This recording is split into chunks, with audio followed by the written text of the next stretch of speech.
My name is Stan J. Caterbone. I'm of Lancaster, Pennsylvania, in the United States. I'm a federal whistleblower. This is for the conference, the ICATOR conference of March 20th, 2022. My victimization started way back, uh, actually, in the early 60s. My father was Navy. He graduated with honors from Air Gunner School in 1943. He was part of MK Ultra. When we were young, growing up, my father owned a dry cleaning plant and business on the Manheim Pike in Lancaster, Pennsylvania. He would go on trips overseas. Now, we were told that he was chasing the Blessed Mother, areas where she visited. And he would send us things, and I remember talking to him on the phone. I was about 5 years old. I also remember the Lancaster City Police barging in the house and hauling my father out uh, to psychiatric institutions, always outside of Lancaster County. Well, he was part of the electroshock. He was getting electroshock brainwashing therapy um, several times, many times. And we were told that he was schizophrenic. And I remember I used to work at the dry cleaning plant when I was 13 years old. I remember watching my father talk to himself. Well, lo and behold, in 1987, I built a financial firm called Financial Management Group Limited. And we built the firm pretty fast, me and several partners, and we had shareholders. And in 9 months, we were in 5 different states. We had satellite offices. Well, at the same time, in 1983, a stockbroker called me up to invest in a local defense contractor named International Signal Control, or ISC. So in 1983, I bought 1,000 shares of this company. In 1987, I had vast financing capabilities, both on the debt side and on the equity side. So this gentleman called me up and wanted to meet with me about financing some operations. Now, ISC at the time also had a minority owned corporation called ChemCon. Now, the person that was coming to meet with me was named Jerry Resch. I thought he was from ChemCon. Anyway, I was already an ISC shareholder. Well, on June 23rd, 1987, he came to my office, and James Guerin, who founded ISC, his brother-in-law, Carl Jacobson, was supposed to be at the meeting, and Harry Resch told me, well, we had to send him out of the country. I didn't know what to make of it. Anyway, we had the meeting, and I didn't like the tone of the conversation. I had their financials and things like that, and he left the meeting. I was upset. So immediately after the meeting, I called a locksmith up to come and change my lock in my office. Now, the year before this, I had withstood a coup to take over my portion and my shares of the company by my partners. So anyway, in 1987, I ended up becoming a whistleblower, blowing the whistle on fraud. Lo and behold, they covered me up, extorted all my companies, all my financial assets, real estate, so on and so forth, targeted me, COINTELPRO operation. In 1991, International Signal and Control, or ISC, made headlines. In February of 1991, ABC News 2020 did a segment on ISC shipping arms to Iraq. Now, the Persian Gulf War was going on. Some of those weapons that they were shipping were cluster bombs. ISC had the patents for the cluster bomb. Then, on May 23rd, 1991, Ted Koppel on ABC News Nightline broke the story that ISC was a black budget operation for the CIA and the NSA. Now, that summer, Ted Koppel did 3 segments, 3 different nights on the ISC story. The last night was September of 1991, and he was trying to derail the confirmation of Robert Gates as director of CIA. They were tying Robert Gates into Lancaster, Pennsylvania, and James Guerin.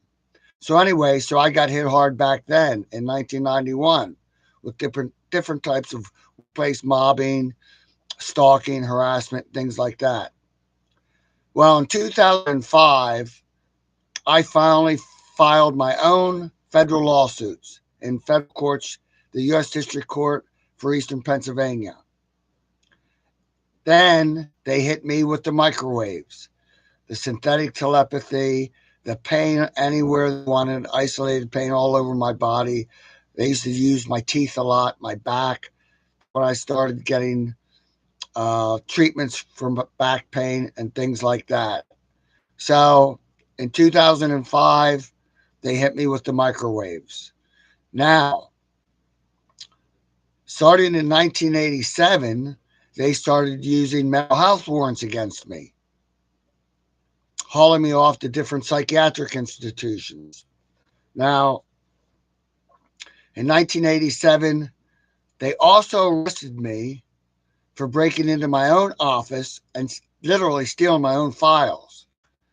Now, in 1987, at the time, I owned an airplane and I used it for business and I chartered it. Well, in September of 1987, I wanted some of my files out of my office. At the same time in 1987, I was developing the first digital movie with Tony Bongio in Power Station Studios in New York. Now, if you don't know, Tony Bongiovi and Power Station was one of the leading recording studios in the world. Just about everybody recorded up there at one time or another. Everyone from the Rolling Stones, U2, Madonna, everybody recorded up. Bruce Springsteen recorded up there at one time or another. Me and Tony connected in January of 1987, and I was the executive producer for the movie project. Now, Tony at the time owned part of the boardwalk down in Wildwood, New Jersey, so the movie was going to be filmed down there. So I had a satellite office in Stone Harbor, New Jersey, down at the beach that was used as an office for my meetings and things like that for the movie. In September of 1987, my locked me out of my office, locked me out of the property. Well, I went in and got files. The Manheim Township Police Department arrested me and charged me with 5 felonies and 4 misdemeanors. At the same time, International Signal and Control, they had about 5,000 employees back then. They were second or third largest employer in Lancaster County. They were merging with a company in Great Britain called Ferrani. It was a $1 billion merger. Now you have to remember, at this time I was yelling fraud, talking about fraud with ISC in public, in meetings. Well, the Manheim Township Police arrested me and charged me with 5 felonies and 4 misdemeanors, essentially breaking into my own office and stealing my own files out of my own leased property. Well, Ferrani and International Signal Control, or ISC, merged in December of 1987. The merger was completed. In March of 1988, all the criminal charges were dismissed by the Lancaster County District Attorney's Office. Up until that time, I must have went to 10 or 15 attorneys all across the country trying to get representation on what they were doing to me. Well, I was unsuccessful. The charges were dismissed. I lost everything. I lost my homes, my real estate. I lost all my business interests. My partners ended up buying me out for $100 and some thousand for my portion of financial management group when it was probably worth $1 million at least. Anyway, I lost everything. So back to 2005, when I went in federal court and sued everyone. Then they hit me with the microwaves. Now, I've been in federal court since 2005 litigating these issues regarding directed energy weapons, COINTELPRO operations, things like that. In addition to litigating my own cases, I've been filing amicus briefs in several victims that became mass shooters. I now have a pending amicus in the Nicholas Cruz case. I filed an amicus case on May 2nd, 2018, 4 months after the shooting. Nicholas Cruz, of course, shot up Broward, Parkland High School in Broward County and killed 26 people. I also filed amicus briefs for Esteban Santiago. Esteban Santiago was charged federally with shooting and killing 6 people at the Fort Lauderdale airport. Now you notice they're both in close proximity to each other. I ended up taking that case to the U.S. Supreme Court. They denied my amicus and ignored me. Now the Nicholas Cruz case, Nicholas Cruz is coming up for sentencing. They're trying to put Nicholas Cruz to death. I have a video transcript that was released to the public that shows Nicholas Cruz talking about the voices in his head and the voices, what they were telling him the day of the shooting. There's no doubt that he is a victim. But again, they didn't rule my amicus yet, so the case is coming to a head. So far, I've taken 9 cases to the U.S. Supreme Court. Different cases that involved amicus briefs or my own litigation injunctions. I've been filing preliminary injunctions to have these operations against me stopped for the past 10 years.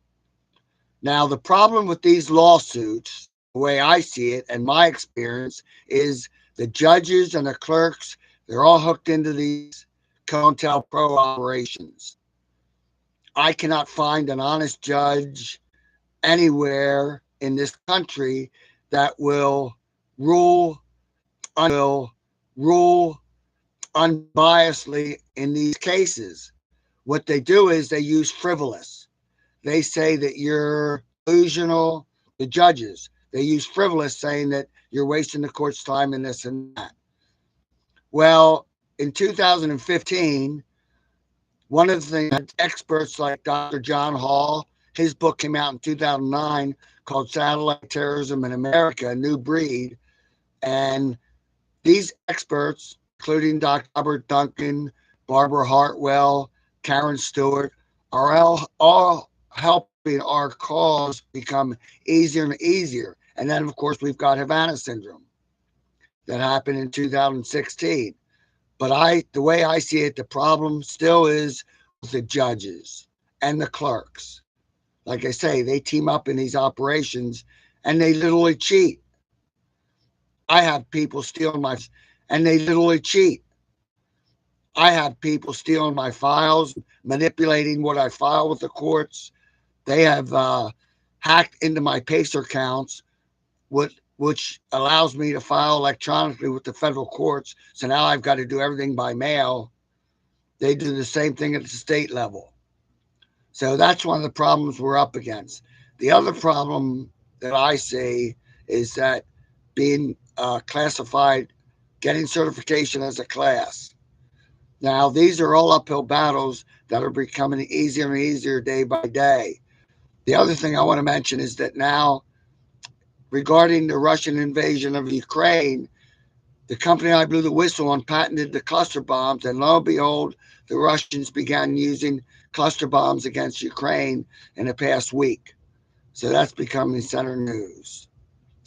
So this is my statement to the ICATOR conference on March 20th, 2022. It's now 1:38 a.m.